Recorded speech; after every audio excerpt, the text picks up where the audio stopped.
Thank you for watching the black screen videos. This video is about the mutual funds. So basically ये video है mutual fund के बारे में, जिसमें मैं आपको बताऊंगा कितने types of mutual funds and आप किस में इन्वेस्ट कर सकते हैं एंड आपको कौन से टाइप में इन्वेस्ट करना चाहिए। स्टार्टिंग प्राइस क्या होती है म्यूचुअल फंड में इन्वेस्ट करने के लिए, कितने साल तक आप इन्वेस्ट कर सकते हैं, ये सारी डिटेल्स आज मैं आपको दूंगा, तो आप वीडियो पे बने रहे। Thank you for watching the black screen videos. Later on there will be the full screen videos also. So basically जो मैं एप्लीकेशन यूज़ करता हूँ वो है ग्रो एप्लीकेशन। ये एक पेड वीडियो नहीं है, बट मैं आपको बता रहा हूँ जो एप्लीकेशन मैं यूज़ करता हूँ एंड जहाँ से मैं डाटा देखता हूँ बेसिकली।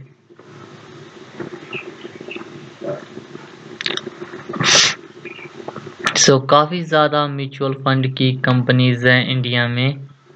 सो वी है हमारे पास बहुत से ऑप्शन है, लाइक आदित्य बिरला की ओर से है, निप्पॉन की ओर से है, ICICI, Axis bank, HDFC bank, SBI and all.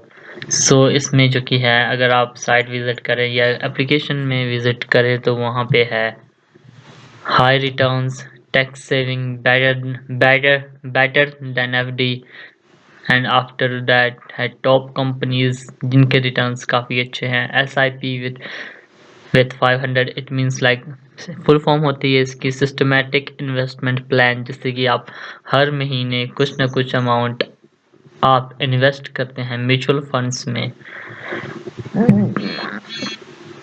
UTI की ओर से है, टाटा की ओर से है, और भी कंपनीज हैं।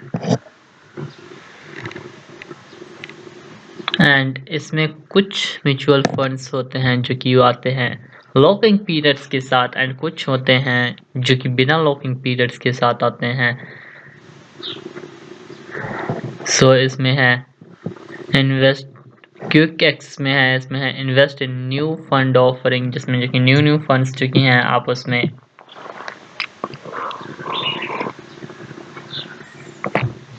इन्वेस्ट कर सकते हैं। नेट एसेट वैल्यू है इधर 100, one time investment is like, and काफ़ी सारी डिटेल हैं, जैसे कि अभी ये बता रहा है कि क्विक एक्सेस में न्यू इन्वेस्टमेंट ऑफरिंग, इसमें जो कि करंटली लाइव इसमें है क्वांट एंड महिंद्रा की ओर से, एंड रिसेंटली क्लोज्ड हुए हैं Aditya Birla, Edelweiss, ICICI, Santram blue chip and Nippon की ओर से। इसमें इसके बाद है इंपोर्ट फंड्स। अगर आपने कहीं और पे इन्वेस्ट किया है म्यूचुअल फंड्स में, तो अगर आप उसे इंपोर्ट करना चाहे तो आप वहां से इंपोर्ट कर सकते हैं। ग्लोबल फंड्स में ये हम Edelweiss, ICICI, Nippon, DSP, Motilal Oswals में ये कुछ डाटा शो नहीं कर रहा है। सो बेसिकली 4 और 5 कंपनीज अभी हैं यहाँ अवेलेबल ग्लोबल फंड में। उसके बाद है रेफ एंड अर्न। अगर आप किसी को एप्लीकेशन रेफर करते हैं एंड अगर वो आपके कोड से डाउनलोड करेगा तो आपको कुछ मिलेगा, लाइक आपको कुछ स्क्रैच कार्ड मिले या रिवॉर्ड मिले। सो उसके बाद ऑप्शन आता है gold funds. Gold fund basically जो कि हैं वो है गोल्ड के हिसाब से कि गोल्ड फंड्स, इसमें आपको कंपनीज ऑफर हुई हैं DSP, Kotak, Nippon, quantum, Canara, Rubicon, Invesco India, gold fund direct.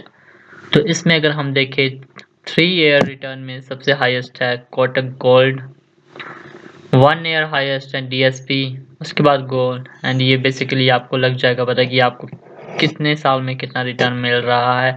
Basically आप इसको एक एज अ देख सकते हैं कि आपको हाँ इतना रिटर्न मिल जाएगा इतने टाइम में।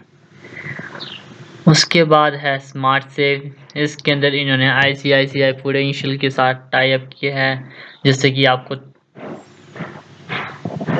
एंड जिसमें आपको कोई मनी नहीं देना है।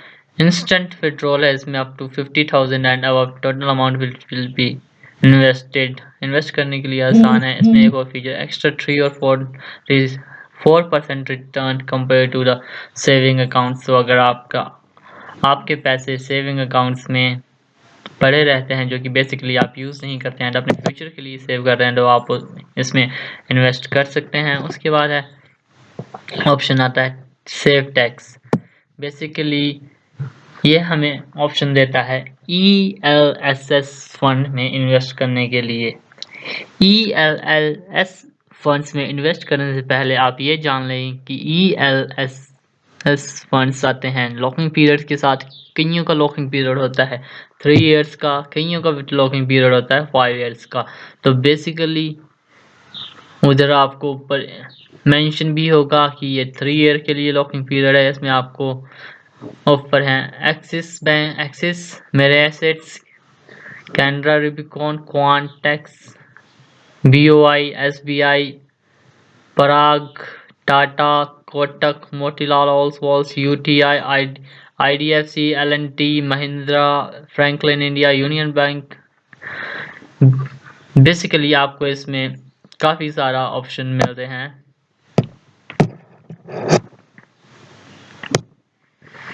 एंड काफ़ी ज़्यादा ऑप्शन है इसमें। So I can't say you like हर एक कंपनी का मैं आपको नाम बताऊं। इन्होंने ऑलमोस्ट 20 to 30 कंपनीज के साथ टाइप किया है म्यूचुअल फंड्स के लिए। सो आप उनमें इन्वेस्ट कर सकते हैं।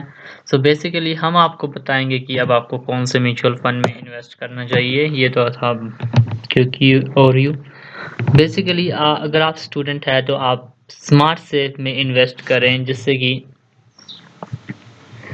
जिससे कि आप हर मंथ कुछ ना कुछ अमाउंट अपने बैंक से म्यूचुअल फंड्स में इन्वेस्ट करते रहें। As compare to stock market, yes इसका रिटर्न काफ़ी स्लो आता है, लॉन्गर टर्म के बाद आपको इसका रिजल्ट शो होगा, बट इसमें रिस्क काफ़ी कम है।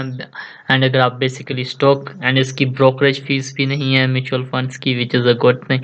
अगर आप किसी गो एप्लीकेशन से या किसी और प्लेटफॉर्म से अगर आप स्टॉक में इन्वेस्ट करते हैं तो आपको trading, intraday trading fees, stock selling fees, AMC, maintenance fees वगैरह पे करनी पड़ती है। तो म्यूचुअल फंड्स में ऐसा कुछ ज़्यादा एक्सपेंसेस नहीं है। सो अगर आप इसमें देखें तो अगर आप हायर रिटर्न चाहते हैं तो आप हायर रिटर्न में इन्वेस्ट करें, बट इसमें आपको अगर आप म्यूचुअल फंड्स को नीचे जाएंगे आपको शो होगा NAV rating, fund size, returns, pros and cons, fund overview and return calculator, SIP and one time. So अगर आप SIP करना चाहते हैं तो आपको लग जाएगा पता कि पर मंथ आपको कितना अमाउंट पे करना है।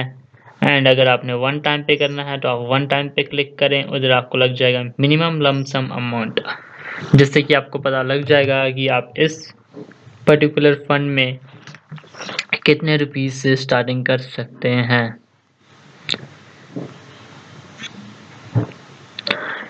कुछ म्यूचुअल फंड्स होते हैं जिनमें कि आप 100 रुपीस से स्टार्ट कर सकते हैं, जो कि मैंने आपको पहले बताया था सेव मोर।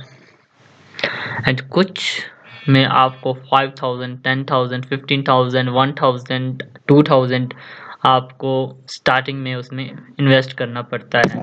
अगर आपकी जॉब है तो आप SIP भी स्टार्ट कर सकते हैं लाइक 500, 1600, जो कि आपकी प्रेफरेंस है।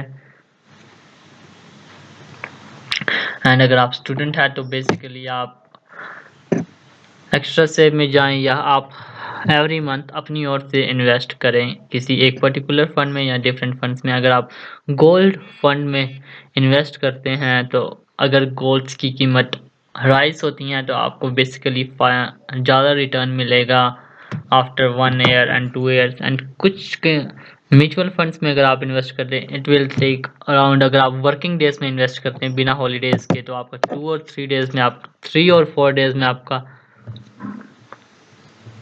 3 और 4 डेज में आपका पूरा प्रोसेस कंप्लीट हो जाएगा। और अगर आप नॉन वर्किंग डे वाले दिन करते तो इट विल टेक 3, 4 और 5 डेज।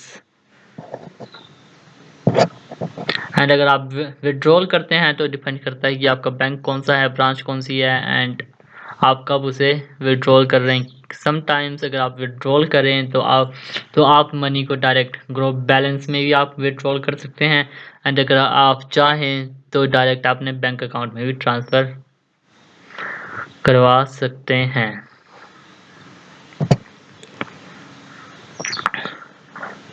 सो ये थे। एंड अगर आप स्टूडेंट हैं तो आप वन टाइम पे जाएं एंड हर मंथ उसमें इन्वेस्ट करते रहें। आप गोल्ड फंड में इन्वेस्ट कर सकते हैं, स्मार्ट सेव में इन्वेस्ट कर सकते हैं फॉर द और आप बेटर देन एफडी में भी इन्वेस्ट कर सकते हैं अगर आप स्टूडेंट हैं या फिर न्यू हैं। अगर आप की जॉब है तो आप इसमें better than FD, sector best में, टॉप कंपनीज में अगर आप अपने फ्यूचर के लिए सेव करना है तो आप